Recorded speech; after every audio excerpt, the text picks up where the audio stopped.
Isihloko salenkonzo sithi isambulo sikaShembe ngebandla lamaNazaretha. Izaga 1 verse 24 kuya 33.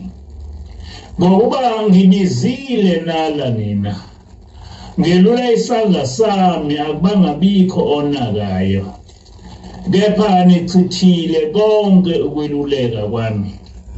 Angivumanga ukusola kwami, nami ngohlela ingozi yenu, ngikholodele ukufika kwenikwesabayo, lapho nehlelwa ukuhlupheka nosizi.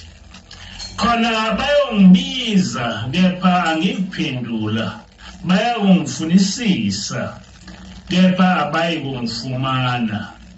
Ngenxa yokuba babezonda ukwazi, kabakhethanga ukwesaba uJehova, bengavumanga ukweluleka kwami, bedelela konke ukusola kwami. Ngalokho bayakudla isithelo zendlela yabo, basuthe ngamacebo abo.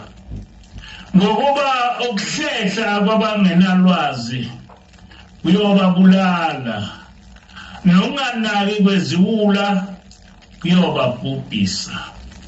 Kepha ongilalelayo uyohlala elondekile, agcineke, angabi novalo ngokubi. Amen.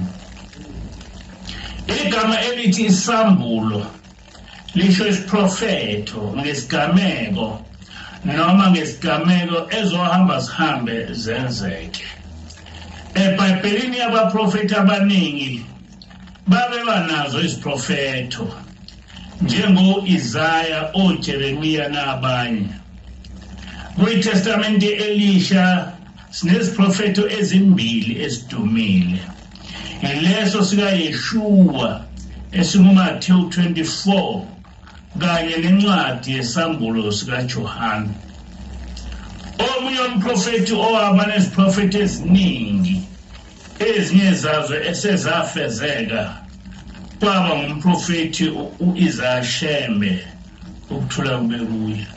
Kodwa namuhla ngizogxila eziprofethweni zenkosi ilanga. Niyazi ukuthi iziprofeto zenkosi ilanga zithinta amaNazaretha ngqo. Lokho kuyaye kwenze ukuthi uma umuntu ebona ukuthi lesi siprofeto sithinta yena, avele asivimbe ngokuthuka. Kodwa isiprofeto siyintshumayelo okumele yaziwe ngabantu, ngoba isuke ifakazisa ukuthi oprofetayo usuke ethunywe uNkulunkulu, ikakhulukazi uma oprofetiwe kufezeka. Kwenye intshumayelo inkosi ilanga izwakala ithi, uma thina boShembe sithela ngale kwaleli yaqhuma, ovela oShembe abaningi, nalowo uyothi nami nginguShembe, abantu bamlandele. Nomunye athi nami nginguShembe, abantu bamlandele. Nenkawo iyothi nami ngiuShembe, abantu bayilandele. Kodwa ngiyaniyala ngithi uShembe emdleni ningamgcobi, ngoba uma nimgcoba uyosuka masinyane. Ngithi funani uShembe kamoya, ngoba uShembe wenyama uyaphela, uyadlula. Kodwa uShembe kamoya yena akedluli, uzokuhlwa. Baningi abazohamba ebumnyameni, uNkulunkulu uzokwenza inkokhelo lapha ekuPhakameni. Kuzoba khona inkokhelo yendoda. Yayingcono ekaMamthembu, ngoba uNkulunkulu wenza inkokhelo ngumfazi. Namhla uzokwenza inkokhelo yendoda egqoke ibhulukwe njengami, iyophuma emkhonweni wejazi lami. Amen. Ngiyazi ukuthi amaNazaretha amaningi akazi ukuthi inkokhelo yini. Emva kokuhamba emhlabeni kwababamkhulu, kwaba nonkosikazi uMamthembu, owathi umoya kababamkhulu ungene kuye. Wayesethi sekunguye umholi webandla lamaNazaretha. Le ndaba inde, kodwa kafuphi ekuqhamukeni kwaMamthembu kwaba nomsindo kuleli bandla, kodwa owagcina ngokunqotshwa. Uthe ubaba ilanga leso simo sizophinda senzeke ekuhambeni kwakhe emhlabeni. Kodwa lenkokhelo iyobe isiphethwe ngumuntu wesilisa, futhi lo muntu wesilisa uyovela enzalweni yakhe. Ngempela kwaba njalo. Umuntu oyihlukanisa ibandla lamaNazaretha okokuqala wavela enzalweni yakhe ubaba ilanga. Futhi ekuhambeni kwenkosi ilanga bavelile abaholi abaningi emndenini wakwaShembe. Mhlawumbe manje sebedlulile kwabayisihlanu. Lowo nalowo uthi imina uShembe. Kunesinye isiprofeto senkosi ilanga amaNazaretha abevame ukukhuluma ngaso. Lowo nalowo mholi wakwaShembe kuthiwe ungukubuya kwenkosi ilanga. Kodwa angisasizwa manje. Ithiye inkosi ilanga, ngizohamba phakathi kwenu, kodwa emva kweminyaka enga-30 kuya kwenga-40 ngizobuya kovuka inhlansi emlotheni. Amen. Ukuthi kovuka inhlansi emlotheni isaga esisho ukuthi kothi sekucatshanga ukuthi into ethize inqotshiwe ibuye ivuke. Lesi siprofeto senkosi ilanga amaNazaretha asilandela kakhulu. Lowo nalowo ethi umholi wami ungukubuya kwenkosi ilanga. U-30 years waphela ngo-2007. uShembe wahamba emhlabeni. Kodwa ngo-2007 kwafika ingilosi uHlaleleni eyathi ihamba nayo inkosi ilanga. Le ngilosi yafika yahlala nathi kuze kube namuhla. Okukhulu kunakho konke ukuthi ingilosi njengenkosi ilanga ifike yavuselela uNazaretha okwalethwa ngubaba mkhulu phakathi kwethu. Yasho futhi ukuthi ithunywe inkosi ilanga ukuthi izovuselela uNazaretha. Ngabe isiprofeto sokubuya kwenkosi ilanga safezeka. Uthe ubaba ilanga emva kweminyaka enga-30 kuya kwenga-40 ngobuya kovuka inhlansi emlotheni. Okuliqiniso ukuthi uthe inqubo yobuNazaretha abantu bethi isishabalele, kwavele kwafika ingilosi yabuvusa ubuNazaretha. Angazi-ke noma nalesi siprofeto senkosi ilanga safezeka yini. Kodwa namuhla ngifisa ukuveza isambulo senkosi ilanga eyasiveza eminyakeni yama-70s isizohamba emhlabeni. Ngicabanga ukuthi lesi siprofeto ngingasifanisa nesiprofeto sikaYeshua esinguMathewu 24. Lesi siprofeto sixoxwa umfundisi Madlala owayekhona kwenzeka konke lokhu. Kwabe sekunguye yedwa umfundisi owagcotshwa inkosi ilanga nosanda kwedlula emhlabeni. Uthi leyo umfundisi Madlala sasisephakameni, nendlu yesonto iseyakhiwa yaphela, sekumnandi, sesijwayele, kukuhle konke. Iminyaka eminingi siphila ngezwi, ngokungena nje siphile singakathandazelwa nokuthandazelwa. Kukuhle kuphakameni ngenxa yenkokhelo. Udumo lukaJehova lulukhulu. Singacabangi lutho olunye ngaphandle kokungena ezulwini. Sasingafisi nokuthintwa umuntu ongakholwa. Kwathi ngonyaka othile inkosi sikhulile, nami sengingumfundisi.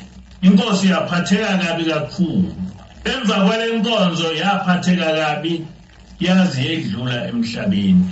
KwakunguJulayi sibuthene kuphakameni.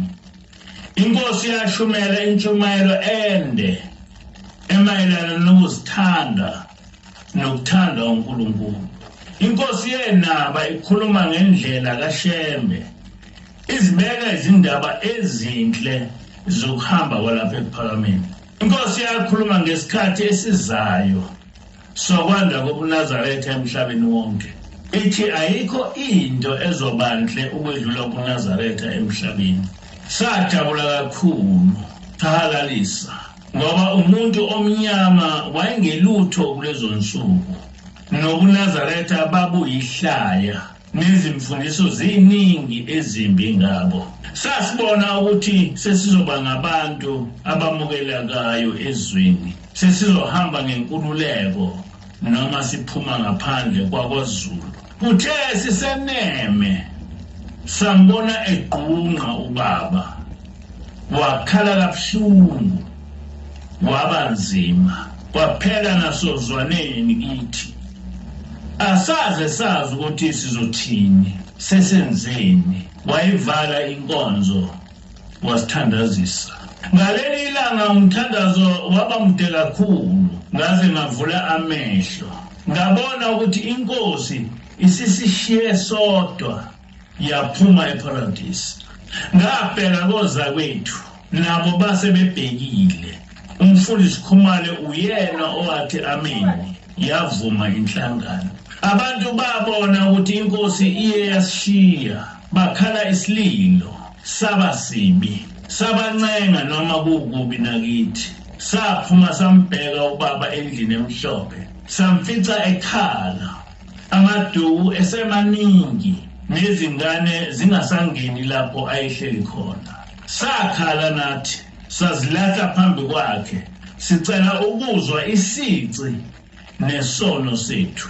Wayehluleka nokusibheka isikhathi esingangehora singene endlini emhlophe enosizi, ekhala esenisilokozane. Wabe esethi, nginosizi, inhliziyo yami idabukile, ngiyesaba kakhulu okuzokwenzeka emva kwami. Ngibona igazi ligobhoza lapha ekuphakameni. Lo muzi uNkulunkulu uzowushiya kube umhume wabaphangi neziphingi nabathakathi. Kuzosala abafile bethi bayaphila. Kuzochitheka lo muzi, usizi lukhulu oluzoba khona emva kwami. Abantu abezayo ngeke baphenduke, ngeke balifune izwi loPhezukonke, ngeke bamlalele nozayo. Emva kwami abantu bayokholwa ngenxa yokufuna imali, ngeke alinake izwi loPhezulu. Abanye bazofika nemikhuba yabo, amasiko abo, bazokwenza indabuko yabo, le uShembe ayichitha phakathi kwenu. Ababi bayobakhipha abahle lapha ekuphakameni. Emizini yenu ngibona kume izimbiza zotshwala kuyo, nidla nilobolisa izingane zenu abangakholwa. Ngibona abantu beza ngamandla lapha ekukholweni, bazofike bazi, abaye kuvuma ukukhokhelwa, abaye kulithanda izwi elisibuthile. Bayofika nokwazi kwabo, bahlakaniphile, banolimi nembono nezibonakaliso. Nani niyothatheka, nilahle indlela kaBaba anishiye kuyo. Ngiyanicela nibafundise abezwayo, nibayeke abangafuni. Ihlungo siyosihlungela. Ningavumi noma sekunjalo, nikuphike ongakushongo uShembe phakathi kwenu, nikwenqabe engikwenqabile. Bayothi gayana utshwala, lumbana amalumbo, banibuyisele okuchithiwe, bethi yiyo indlela yokhokho benu, bathi ningayilahli. Mina munye umthetho engizolishiya nawo, ningininika wona, ilowo uBaba anifundisa wona. Yabe isiyakhala inkosi, yadabuka, yahlanganisa izandla kuyo, yasiyala yathi asime emasangweni, sisho okwakushiwo, noma kungena izinhlangano, sifundisane ngendlela kaBaba. Amen. Le ntshumayelo kaMfundisi Madlala ibalekile ngoba iyisambulo sikaBaba ilanga ngezinto ezazizokwenzeka emva kwakhe, namuhla esezenzeka zonke sibhekile. Wokuqala uthi uBaba ubona emva kwakhe kugobhoza igazi emzini wasekuphakameni. Ngempela kwathi isidumbu senkosi ilanga sisesemakhazeni, amaNazaretha abulala umuntu ngamatshe, wafela khona ekuphakameni.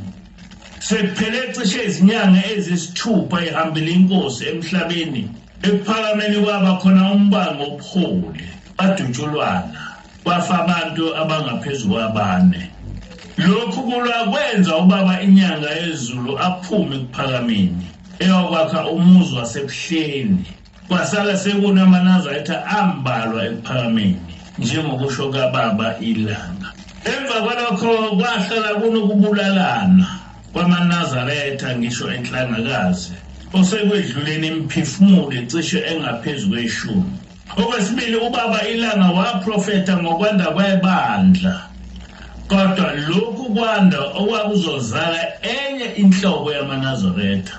Nempela emva kwababa ilanga ibandla lamaNazaretha lakhula ngesivinini, kodwa lokhu kukhula kwebandla kuhamba nokuhlubuka kwamaNazaretha okusobala. AmaNazaretha sekuyiwo angompetha ekwenzeni amasiko anjengokuhlabela amadlozi, ukukhuphula, ukungenisa abadala, ukubhula, ukuhlola, ukuphuza utshwala nokuningi okuphambene nobuNazaretha. Uthi-ke umfundisi uMandlala inyanga yezulu yathi, buyelani ebungomeni benu, nibuyele nasebasikweni enu onke ushembe owanikhipha kuwo. Okuzibophile kuyozikhulula. Ubaba nenkosi banifundisile, nenqaba ukubuyela ezwini lenkosi. Amen. Uyaqhubeka umfundisi uMandlala uthi, ngidumele kakhulu sise Emelo, ngikhuza ebengikhuza. Kwasuka indoda endala yathi, siyekeni ngesidala. Nake bantwana benkosi, ningafani nale ndoda, ningenzi njengalaba okuthiwa bayeza ubuNazaretha bayobenza bufane nezinto zasemhlabeni njengoba sekunjalo njengamanje. Siphuma enkosini inyanga yezulu njengamanje, nayo idumele ngomsindo olapha egcini. Ithi ayazi noma senithi ushembe akaphindele kubo ezulwini yini, noma nizonda mina. Ithi ayisafisi ukuba nathi isiphinde amazwi akhulunywe inkosi ekhotheme. Ithi buyelani ebungomeni benu, nibuyele nasemasikweni enu wonke ushembe anikhipha kuwo. Okuzibophile kuyozikhulula. Ithi ubaba nenkosi banifundisile, nenqaba ukubuyela ezwini lenkosi. Ubaba uzothula kuyoze kusho nina ukuthi sibuyela kuwe inkosi. Usizi nalo uzolidedela lusidle. Amen. Ngale ntshumayelo ngikhumbuza lawo maNazaretha afuna ukuya ezulwini ukuthi ukukhathazeka ngesimo esiyiso manje kuleli bandla, nenyanga yezulu yakhuluma kabanzi ngaso. Kule nkulumo uthi ubaba ilanga, mina munye umthetho enginishiya nawo nengininika wona, ilowo ubaba owanifundisa wona. Inkosi busise izwi layo. Amen.